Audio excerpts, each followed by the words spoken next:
Dar el perdón debe ser uno de los actos más sublimes y al mismo tiempo más complejos y difíciles de hacer para los seres humanos. Esto ocurre porque muchas veces se nos aparece a nuestra vida como algo tanto personal como colectiva, como algo imposible. Un ejemplo que ilustra bien este problema es durante la Segunda Guerra Mundial en los campos de concentración nazi. Alrededor de 6 millones de judíos fueron asesinados simplemente por el hecho de serlo. Ante esto surgió la pregunta si es que era posible o no dar el perdón. Si es que perdonar aquellas atrocidades no era más que un acto de barbarie contra las víctimas. Ante esto surgieron dos posturas. Una que afirmaba de que en este caso el perdón era imposible. Por ende, en el Holocausto, la historia del perdón había llegado a su final. Por otra parte, surgió la respuesta de un filósofo francés de origen judío llamado Jacques Derrida, que escribe un libro llamado Perdonar lo imperdonable y lo imprescriptible, en donde él asume la tesis contraria. Pero antes de dar su postura, él extrema aún más el problema y se pregunta si es que es posible perdonar a quienes no han pedido el perdón. ¿Es posible perdonar a quienes no se han arrepentido del mal hecho? Ante esta pregunta, Jacques Derrida afirma de que el perdón solamente se puede manifestar de manera verdadera cuando está llamado a hacer lo imposible, es decir, cuando está llamado a perdonar a quienes no han pedido el perdón, a quienes no se han arrepentido del mal acontecido. En este sentido, el Holocausto no es en modo alguno el fin de la historia del perdón, sino que es más bien la posibilidad de un nuevo comienzo. Les confieso que esta postura me parece sumamente sugestiva y tremendamente esperanzadora, pero se las comparto porque creo que tiene un profundo trasfondo teológico.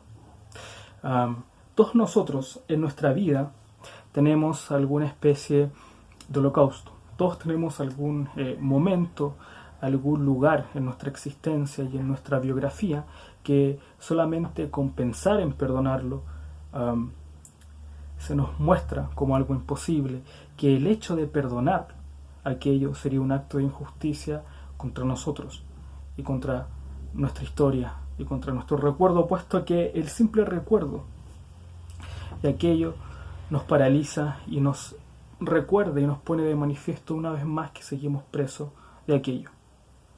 Ante esto habría que preguntarse qué dice Cristo, qué nos enseña Jesús de todo esto.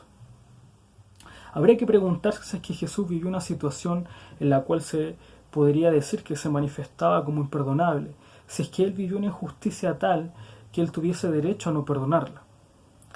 ¿Y qué fue lo que hizo con respecto a aquello? Para esto te voy a invitar a que puedas leer el capítulo 23 del Evangelio de Lucas. Allí se narra la historia de la crucifixión de Jesús y de su juicio.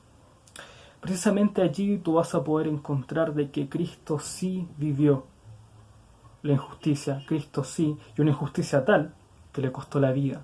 Cristo es el siervo sufriente, es el inocente que sufre.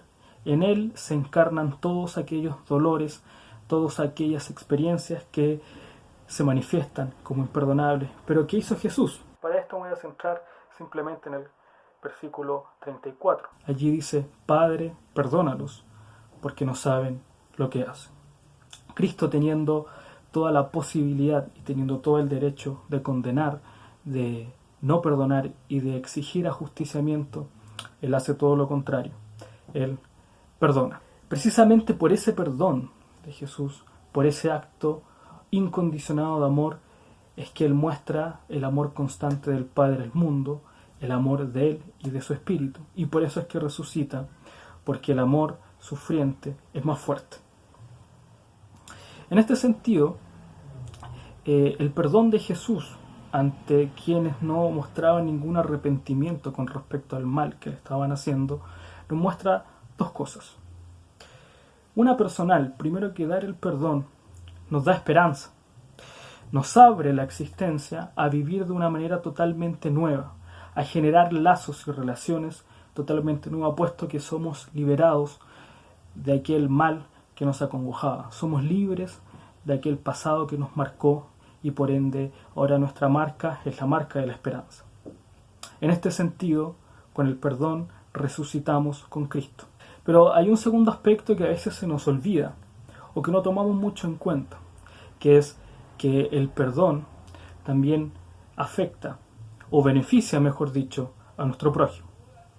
Precisamente cuando perdonamos y cuando damos, ¿cierto?, lo imperdonable, cuando perdonamos aquello que no se podía perdonar, precisamente abrimos el mundo, generamos un nuevo espacio de relaciones, generamos un nuevo espacio de convivencia, un nuevo espacio, ¿cierto?, en donde el perdón se mueve. Y precisamente allí surge la posibilidad de generar y de crear un mundo nuevo, un mundo en donde la repetición de aquellos males que nos acongojaron, que nos marcaron, se vuelve imposible.